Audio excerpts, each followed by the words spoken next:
Of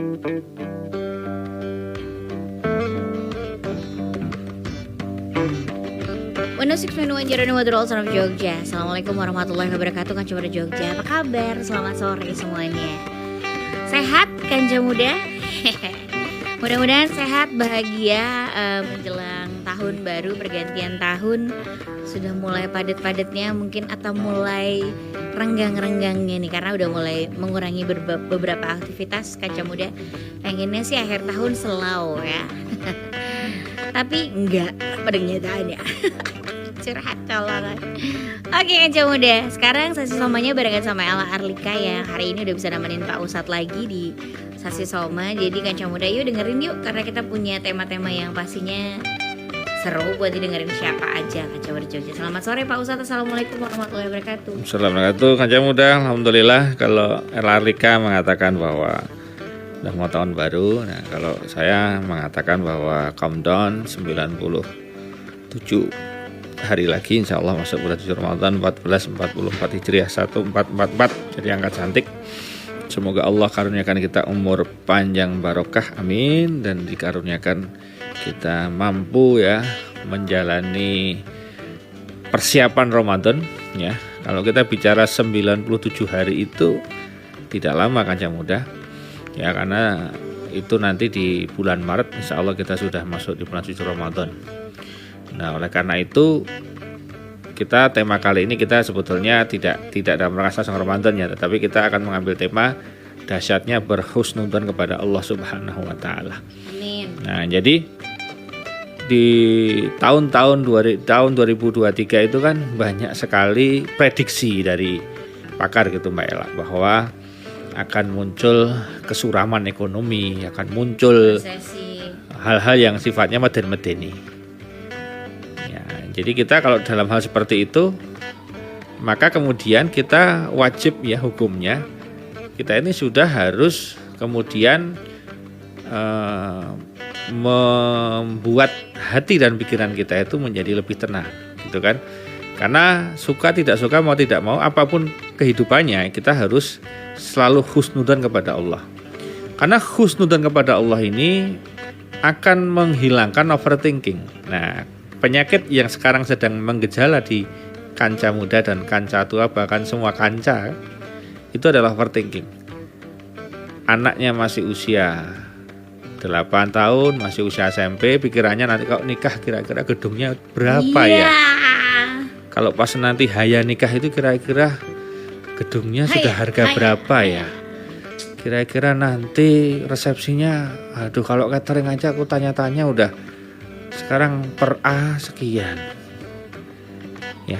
Itu baru satu item loh overthinkingnya di masalah pernikahan anaknya. Nanti belum sekolahnya, nanti belum kira-kira besok tinggal ini anakku anak tunggal gitu kan, kata Ella, anak masih tunggal ya, nggak tahu kalau nggak tahu kalau bentar lagi tambah isi gitu kan. Karena anaknya tunggal gitu, kira-kira tinggal sama aku atau sama di bawah suaminya ya. Nanti kalau sama suaminya terus aku cuma sama Ayah Indra atau Kak Indra atau siapa ya Anda, kira-kira gimana ya, ketip belum kejadian udah dipikir gitu kan. Overthinking itu boleh, tapi hal yang positif, misalnya besok puasa Ramadan aku mau apa ya, sudah mulai sekarang diploting, oke lah gitu kan. Kemudian ada kata kuncinya kan ada pemanasan gitu ya. Nah sekarang kita ke tema tadi, dahsyatnya husnudzon kepada Allah. Nah dari mana kita akan menerawang, bukan nerawang ya, istilahnya sumbernya itu dari mana, dasar hukumnya dari mana Ustadz gitu kan. Maka dalam hadis qudsi dikatakan ana idza dzanni, jadi sesungguhnya aku tergantung dzon dari hambaku. Jadi Allah itu tergantung dzon dari hambanya. Kalau kemudian Kanca Muda wah ki ambruk tenan, wah itu ya itu. Jadi hati-hati dengan dzon, prasangka. Ana idza dzanni, jadi aku tergantung prasangka hambaku. Itu Allah langsung berfirman seperti itu. Betapa Allah langsung ambil alih loh. Jadi ana idza dzanni, aku tergantung dari prasangka hambaku. Nah mulai sekarang jangan pernah berprasangka buruk sama Allah. Biasanya orang cenderung berprasangka buruk ketika ketika doanya belum terjawab, ketika dia ditimpa masalah, ketika hidupnya susah. 3 hal ini kemudian dia menjadi zonnya kepada Allah buruk. Ini hati-hati. Jadi pertama tadi ketika kita punya harapan, punya cita-cita, punya doa yang belum dikabulkan sama Allah, jangan sekali-kali zon sama Allah. Contoh, ada yang keinginan hidupnya itu menikah dengan si A gitu. Tiba-tiba nggak jadi, tiba-tiba batal.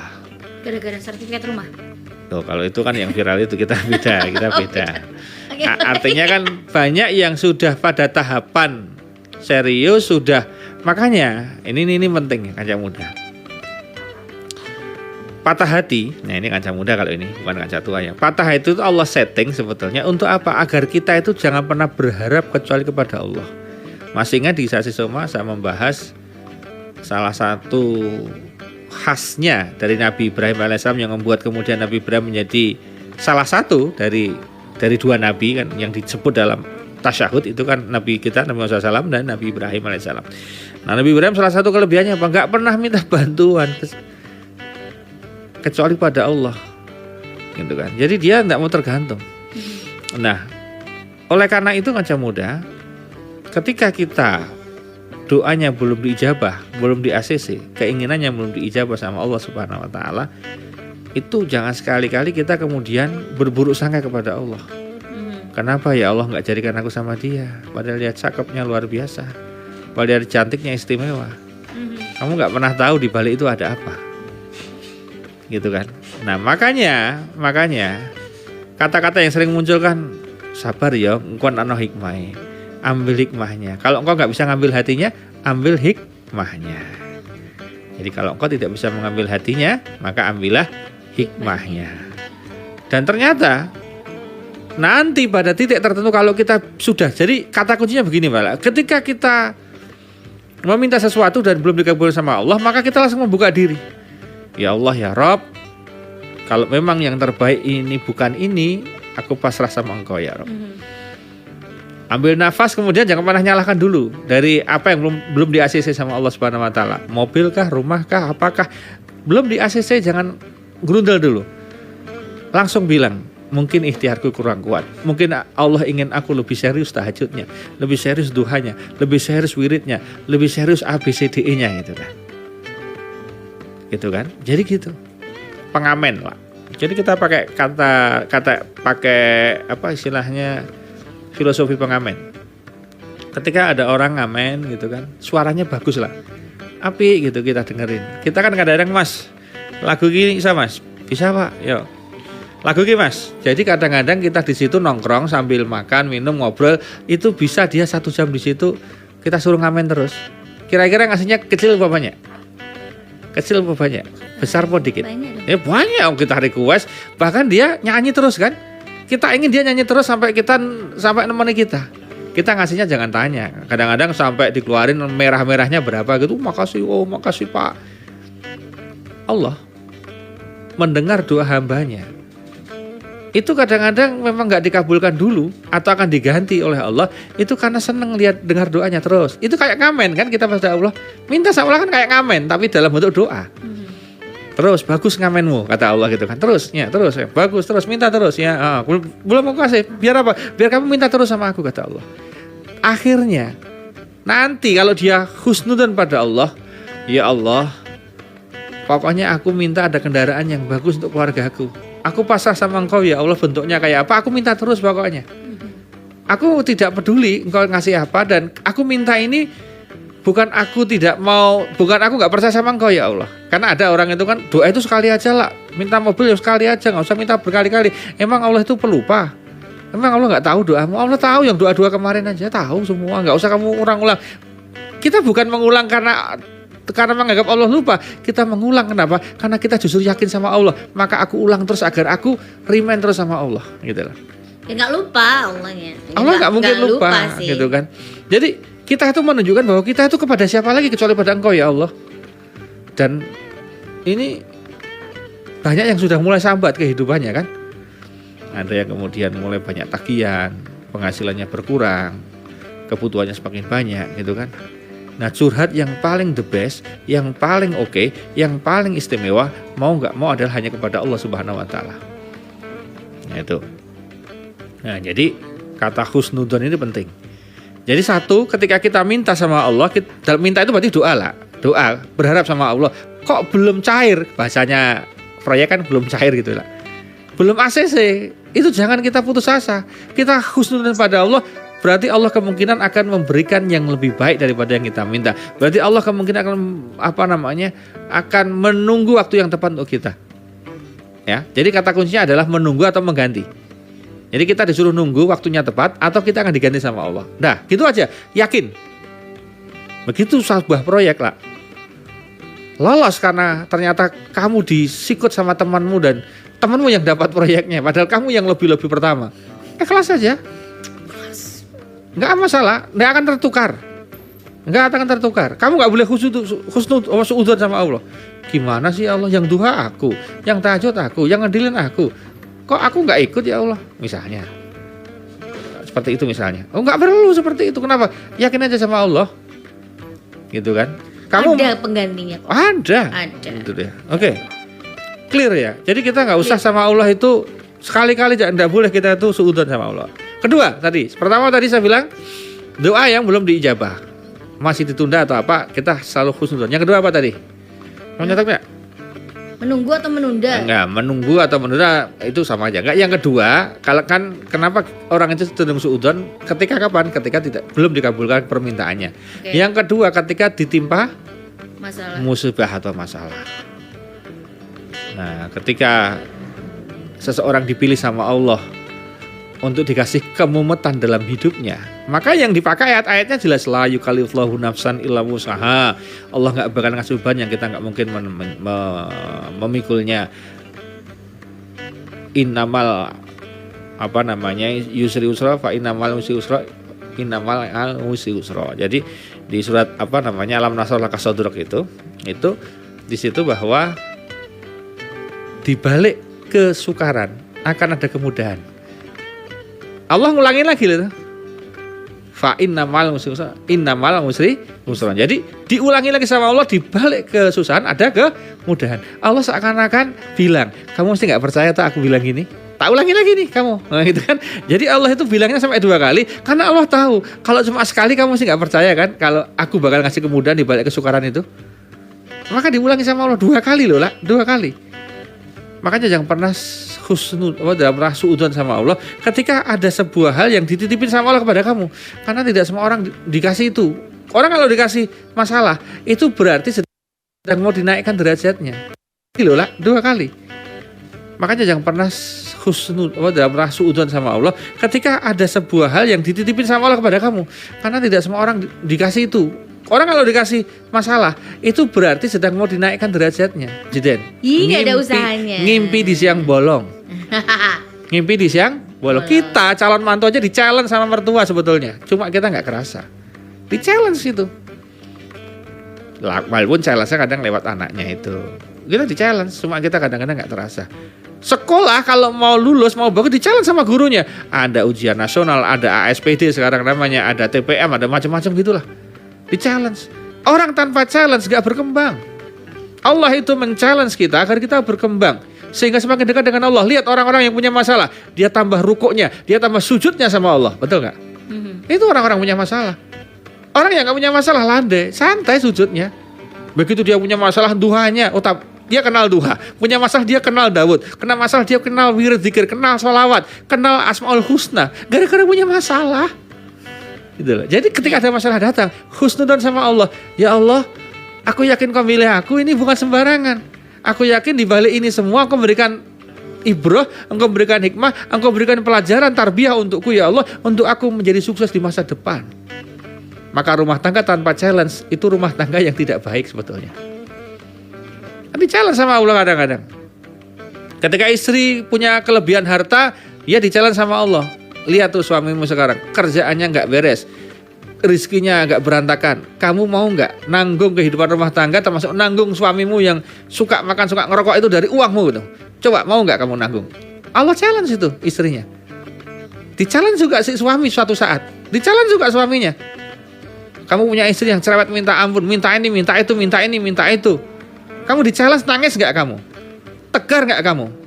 Kalau kamu sama Allah, ya Allah, aku yakin aku nggak salah pilih. Karena ini, aku yakin pilihan ini adalah dari takdirmu ya Allah. Kenapa engkau takdirkan itu kepadaku ya Allah? Aku yakin bahwa aku ditakdirkan sama dia yang cerewetnya minta ampunin ya Allah, agar aku lebih kerja keras, agar aku lebih mendekatimu ya Allah, agar aku hatinya lebih tenang dengan cara mendekatimu ya Allah. Gitu kan?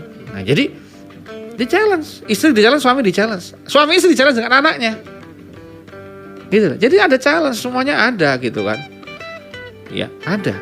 Makanya dalam kehidupan ini ketika ditimpa sebuah masalah, itu yang pertama dilakukan adalah bukan kemudian kok aku yang dipilih ya Allah ya. Enggak, langsung alhamdulillah ya Allah kepilih aku.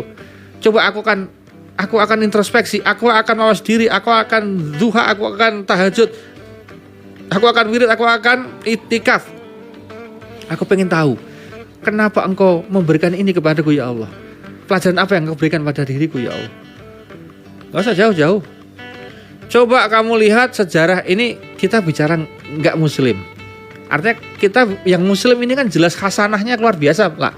Apanya, hadisnya, Qur'annya, cerita-cerita tentang para sahabat itu kan banyak lah. Kita lihat cerita dari non muslim. Oprah Winfrey misalnya. Masa lalunya kayak apa? Dia kena pelecehan seksual. Dia seperti itu, kemudian dia menjadi pembawa acara yang luar biasa.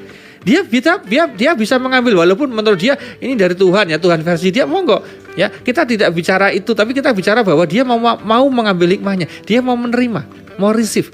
Berarti dia kan sedang berbaik sangka sama Tuhan. Walaupun Tuhan versi dia terserah, itu kan masalah akidah masing-masing, lakum dinukum waliyadin. Tetapi dia mesti punya itu. Jarang orang-orang yang kemudian hidupnya sengsara, kemudian dia bisa merubah sukses, itu tidak menyertakan Tuhan di dalamnya. Pasti menyertakan. Dia bilang dalam bahasa yang berbeda-beda gitu ya. Tapi dia pasti bilang itu. Ada faktor X dalam kehidupan ini yang kita kadang-kadang tidak tahu.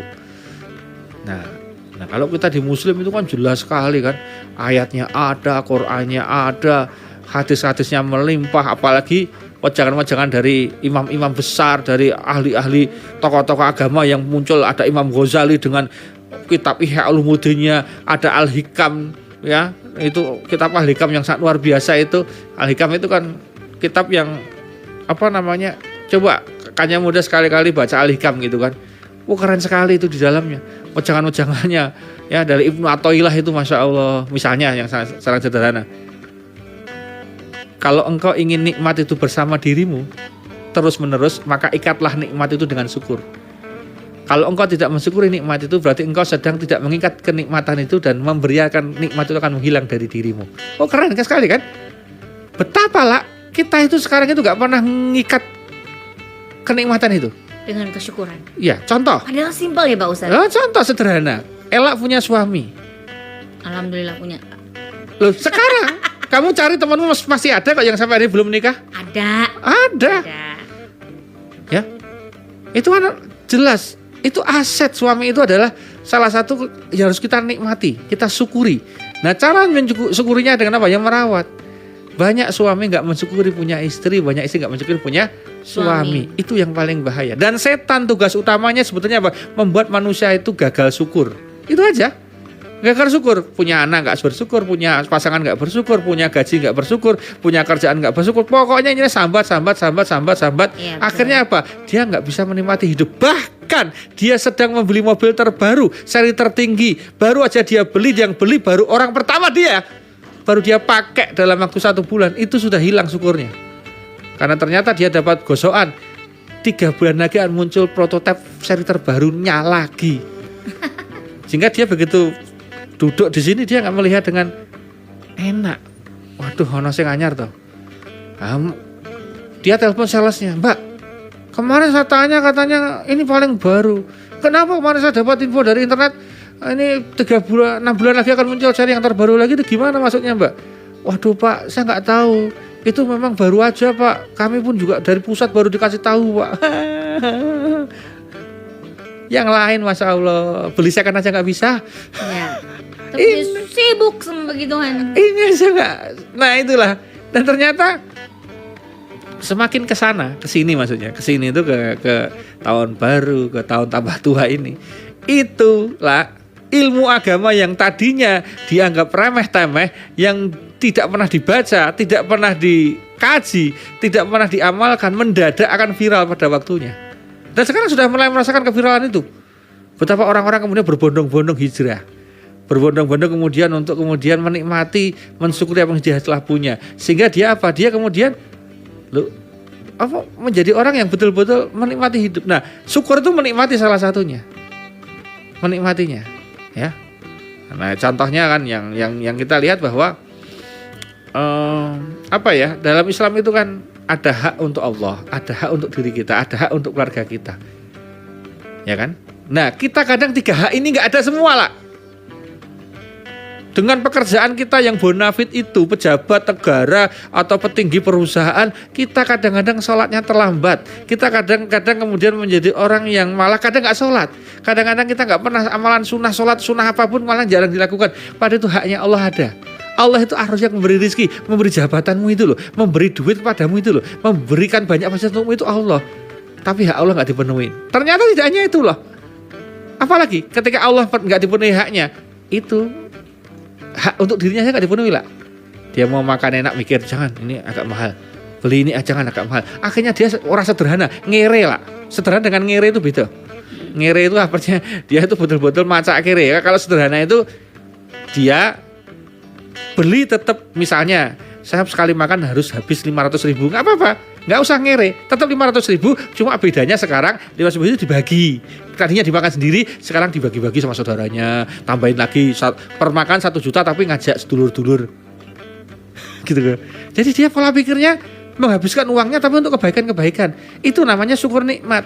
Nah, banyak orang itu cuma numpuk mati. Yang ditumpuk milik anak-anaknya, masalah besar kan. Dia nggak nikmati, dia udah mati, anaknya rebutan, bacok-bacokan, disiksa dia di alam barzah. Keren toh? Kenapa disiksa Pak Ustadz? Loh, ya disiksa no. Anak-anak yang rebutan warisan itu orang tuanya kena masalah. Oh. Gini, tolong dicatat. Yang dimaksud disiksa itu begini. Jadi ketika orang meninggal, sudah meninggal, maka disempurnakanlah matanya. Artinya apa? Sejak dia meninggal dunia, dia bisa melihat everything di dunia ini dengan jarak pandang yang tanpa batas. Makanya begitu anaknya tidak akur, dia nangis. Dia bisa melihat lah. Disiksa itu apa? Ya tidak kemudian disiksa diajar gitu ya, nggak maksudnya disiksa hatinya, nangis itu orang tadi alam barzah.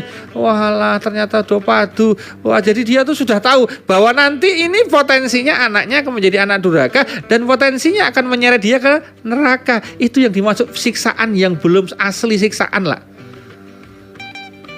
Jadi belum disiksa di neraka, sudah merasakan siksa di alam barzahnya. Itu, maka hati-hati. Nah, itu ya.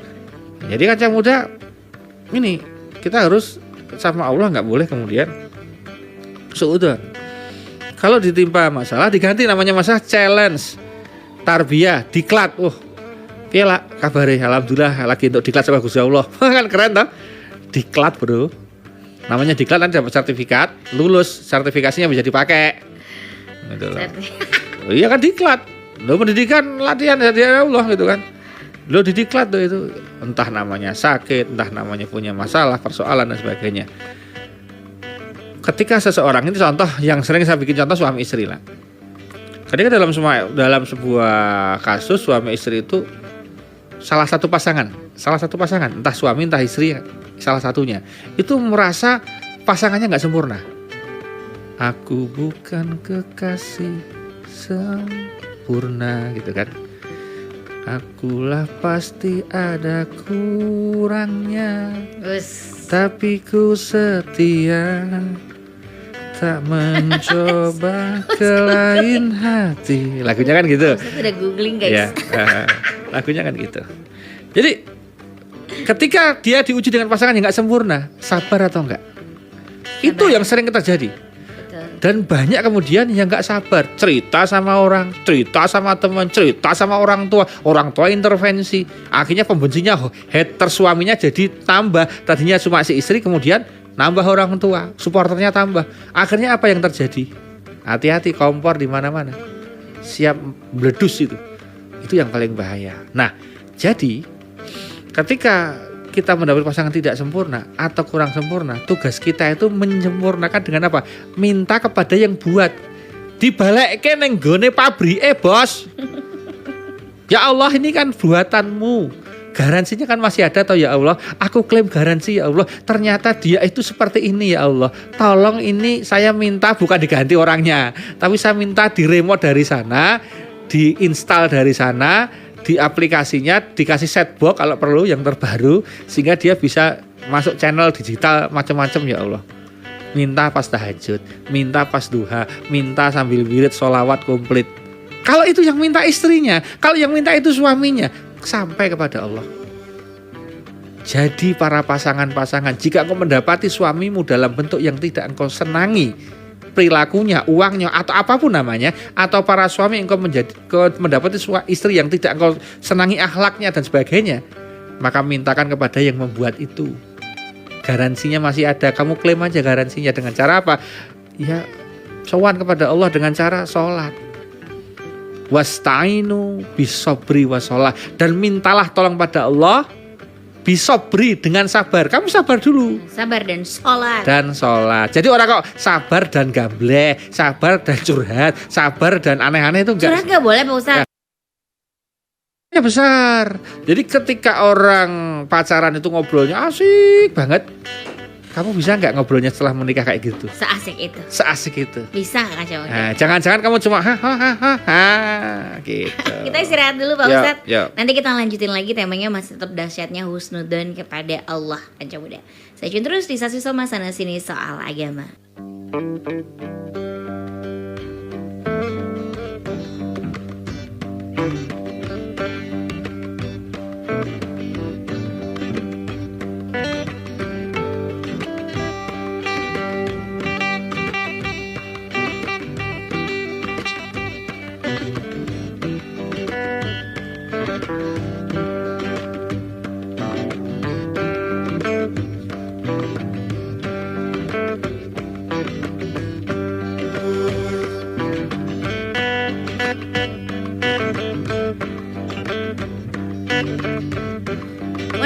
Jeronimo Durwal Son of Jogja. Balik lagi di Sasi Soma sana sini soal agama. Kalau kamu lagi dapat problem lagi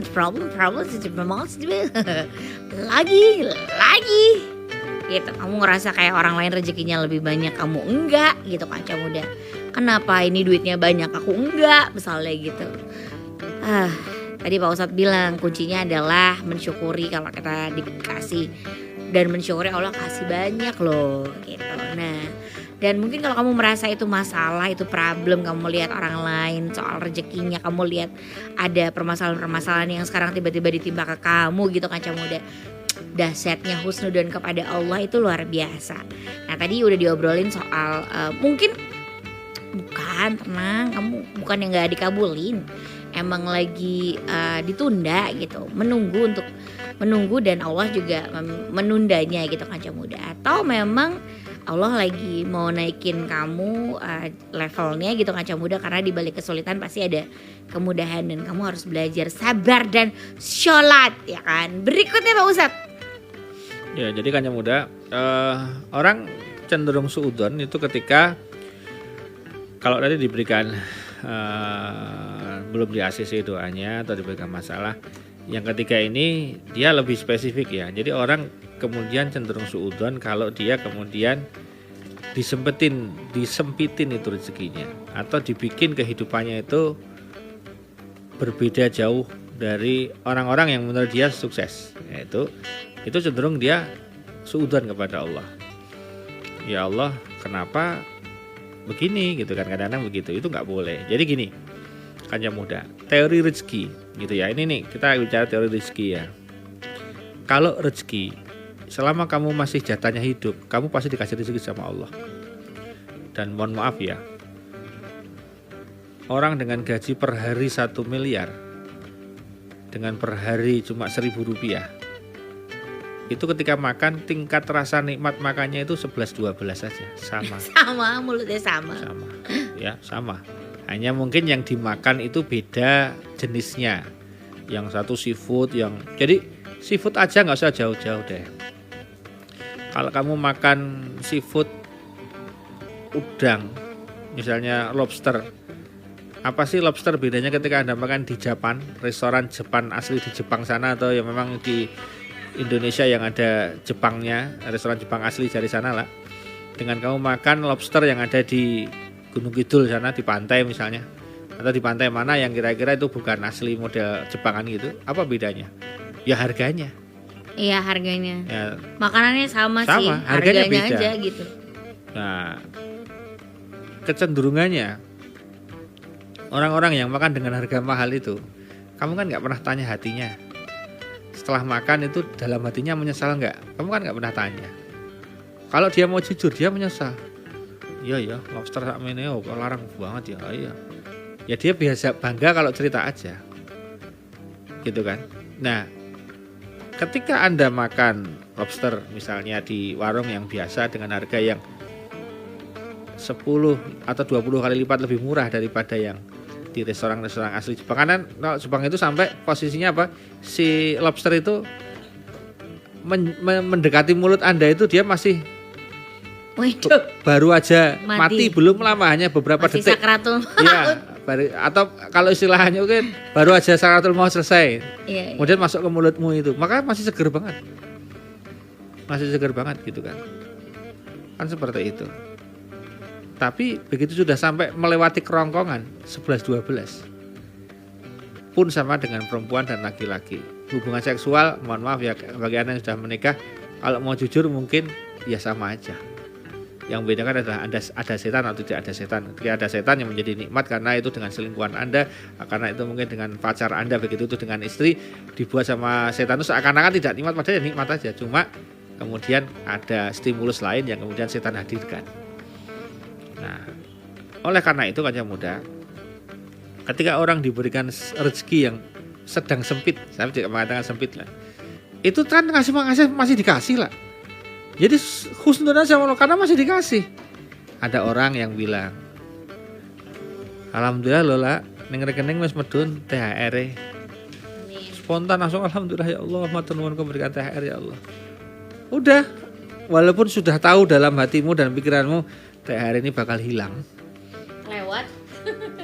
Langsung tidak lama, langsung mungkin bisa jadi di rekening itu belum sempat cair sudah hilang, karena mungkin untuk nyaur utang misalnya, karena ada kebutuhan yang kemarin harus utang ke teman atau ke siapa gitu. Tapi kan jadi nggak utang. Nah, jadi cara pola pikirnya bukan kamu itu nggak dapat THR, tapi kamu cara pikirnya adalah alhamdulillah ada THR bisa nyaur utang. Itu jadi nggak utang gitu. Itu cara pikirnya ya, gitu. Betul. Kalau semua orang berkacamata dengan yang harus dia terima tunai, ya sejak saat itulah Anda menjadi orang yang termiskin di dunia. Meskipun ya Anda punya uang banyak. Nah, jadi ini kelihatannya klise, tapi kalau kita nggak mau detail membongkar, kita jadi suudzon sama Allah. Tapi kalau kita husnudzon, kadang Allah memberi rezeki yang sempit itu agar potensi amal solehmu meningkat, agar kemudian engkau dekat dengan Allah, agar ikhtiarmu disempurnakan, agar engkau dekat dengan keluarga. Mohon maaf loh ya, ada orang yang secara ekonomi biasa banget, tapi dia bisa dekat dengan istri, dengan anak-anak. Itu suatu nikmat rezeki yang belum tentu dimiliki oleh orang yang punya banyak duit. Betul. Sampai ada seorang istri kalau mau ketemu suami itu sampai dijadwal sama sekretarnya, dijadwal sama manajernya. Kalau nggak dijadwal ya nggak ketemu dia. Teman saya itu sampai istrinya nanti pergi kemana gitu, terus nanti suaminya sekarang ke Surabaya, jadi suaminya pulang, istrinya pergi kemana, sampai suaminya, kamu besok nginep di mana, aku kesana gitu. Sampai gitu Pak Ustadz. Lah ya kan, Anda mau nginep setiap hari sama suami ya bisa-bisa aja. Kenapa Anda malah nggak tidur bersama suami padahal satu rumah? Ada yang seperti itu juga ya, ada. Ya, ada juga. Nah, itu kan jadi masalah kan. Ya. Nah, jadi yang salah itu bukan situasinya, tapi situnya yang salah. Saya ingatkan, yang salah bukan situasinya, tapi situnya yang salah. Situ yang melihat masalah. Iya, jadi masalah. Oleh karena itu, sudahlah, apa yang ada di depan Anda, nikmatilah, syukurilah. Ya, itu betul. Akan membuat Anda jauh lebih cepat bahagia daripada Anda menunggu. Nah, kalau semua orang kacamata nikmat bahagia itu ketika punya rumah bagus, sementara dia masih kontrak, ya mohon maaf, kalau dia selama hidupnya kontrak apa ya kemudian dia nggak akan bahagia, ya salahmu sendiri kan. Siapa yang beri syarat bahwa bahagia itu harus punya rumah sendiri? Kan enggak. Ya tinggal di rumah kontrak sama dia bisa bayar kan enggak ada masalah. Wong sebenarnya sejatinya semua juga kontrak sama Allah. Kan gitu kan. Aslinya kan cuma gitu. Nah, ketika orang itu sudah bisa gitu, maka dia akan tersenyum dengan situasi apapun. Termasuk situasi sedang duitnya ngepres. Ya Allah, kemarin dompetku tebelnya minta ampun. Alhamdulillah sekarang kok biasa. Ya, berarti alhamdulillah. Kalau kata Gus Bahak itu menarik. Kamu nyawang di dompet 50.000. Begitu anak meminta uang 50.000 untuk dia beli buku dan perlengkapan yang lain, habis. Anda kalau menyesal dan kemudian marah, apalagi Anda kecewa, itu berarti Anda termasuk orang gak syukur nikmat. Kalau orang yang pinter, walaupun dompetnya jadi kosong melompong, betul-betul zero, betul-betul tinggal BPJS dan KTP kasarnya atau gitu kan, atau mungkin SIM STNK lah, itu dia berpikir alhamdulillah ya Allah, tanpa diminta sama anakku 50 tadi itu bisa jadi hanya menjadi barang rosokan, bahkan sampai WC aja. Begitu diminta anakku menjadi barokah, menjadi pahala bagiku, manfaat karena diminta anaknya. Itu juga berlaku untuk suami yang ketika diminta sama istri. Gitu Kaca Muda. Makanya ketika pacaran, Kaca Muda jangan sok traktir. Tahan traktiranmu nanti ketika kamu menikah. Tahan.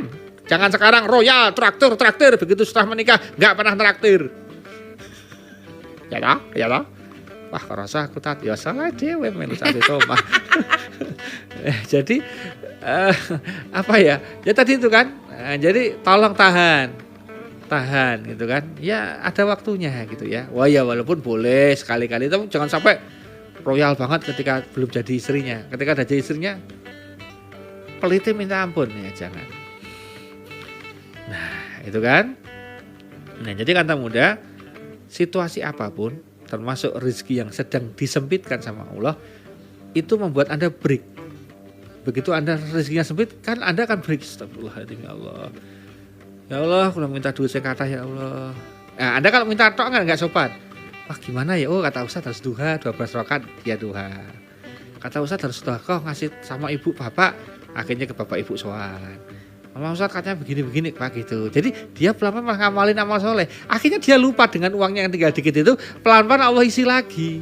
Amin. Gitu loh caranya, Kancang Muda. Jadi setiap episode yang datang pada diri kita itu adalah tarbiyah dari Allah Subhanahu wa taala agar kita lebih taqarrub ilallah, mendekat kepada Allah. Itu kata kuncinya. Jadi kalau masalah ini semakin membuat Anda jauh dari Allah, nah itu berarti Anda sedang diazab. Saya ingatkan, Anda sedang diazab. Jadi ketika kita punya masalah, tambah nggak pernah sholat, tambah nggak pernah amalan sunnah, tambah nggak karuan, tambah maksiat, kamu sedang diazab dengan peristiwa itu. Tapi kalau kamu dipepet dengan peristiwa yang tidak menyenangkan, kemudian kamu tambah taat kepada Allah, itu bisa jadi berfungsi sebagai cara Allah agar salah satunya apa, Allah menghapus dosa kita. Ada loh lah, tidak ada satupun kesusahan, kekhawatiran, kegalauan, kegundahan yang dialami setiap muslim kecuali Allah akan hapus dosa-dosanya. Jadi galau kita. Jadi Rasulullah sudah bersabda bahwa kegalauan seorang muslim, keresahan seorang muslim, buneknya seorang muslim, itu cara Allah mengampuni dosanya, menghapus dosanya. Jadi kalau elak tiba-tiba, ya Allah, kira-kira besok lebaran ini bisa enggak ya? Tapi kamu jangan sampai kemudian, wah nggak bisa nih. Nah itu beda. Tapi kalau hanya sekedar kegalauan, kekhawatiran, kecemasan, itu sebetulnya cara Allah mengampuni dosa orang-orang yang muslimnya bagus. Jadi setiap muslim itu jangan dikira nggak punya apa? Nggak punya kekhawatiran, nggak punya kecemasan. Itu alamiah normal. Ulama manapun juga mengalami itu. Ya. Cuma kemudian dia bersandar kepada Allah. Jadi bayangkan toh, cemasnya orang alim, cemasnya orang-orang soleh itu menghapus dosa. Cemas itu artinya, wah sesuk, dia ya, mudah-mudahan. No. Jadi kan beda ya. Kalau orang yang baik itu dia tetap mikir, dalam hatinya itu ada keresahan, dalam hatinya ada kegalauan. Tapi setelah itu dia tutupi langsung. wah bismillah engko nak ya ana cara. Engko nak ya Gusti Allah maringi rezeki, engko nak ya iso. Sudahlah saya yakin. Ya Allah aku pasrah padamu. Jadi kata kunci terakhirnya ini loh yang Allah tunggu, akhirnya Allah ampuni dosanya. Jadi resahnya seorang muslim itu adalah ampunan dari Allah atas dosanya. Gitu loh. Sakitnya orang muslim juga cara Allah mengampuni dosa. Jadi keren toh. Keren Allah itu. Luar biasa. Cuma hamba-hambanya ini orang paham. Nggak paham. Ya, atau menyalahkan keadaan. Ya, itu cari jadi masalah. sesuatu yang bisa disalahkan. Itu yang biasa kita lakukan. Betul tidak? Tidak. Betul. Oke Pak Ustadz, Ya. begitu ya berarti ya. Ya. Terima kasih buat Pak Lambang yang lagi dengerin Jeronimo Pak Ustadz dari Kalimantan. Pak Ustadz salam dong. Oh, Kalimantan, Masya Iya, Allah ya. kemarin guru yang magang di Jeronimo dan sekarang lagi dengerin. Oh, Sasi Soma. Pak Bambang, sehat selalu Pak Bambang. Lambang. Oh, Pak Lambang, Iya. ya, Pak Lambang, sehat selalu Pak Lambang. Mudah-mudahan barokah hidupnya, amin amin. Amin. Makasih ya Pak Lambang udah dengerin Jeronimo gitu. Nanti dengerin lagi minggu depan jam berapa ya? Jam 4. Kalau di sana sama nggak jamnya? Oke deh. Terima kasih kan Coba Jogja.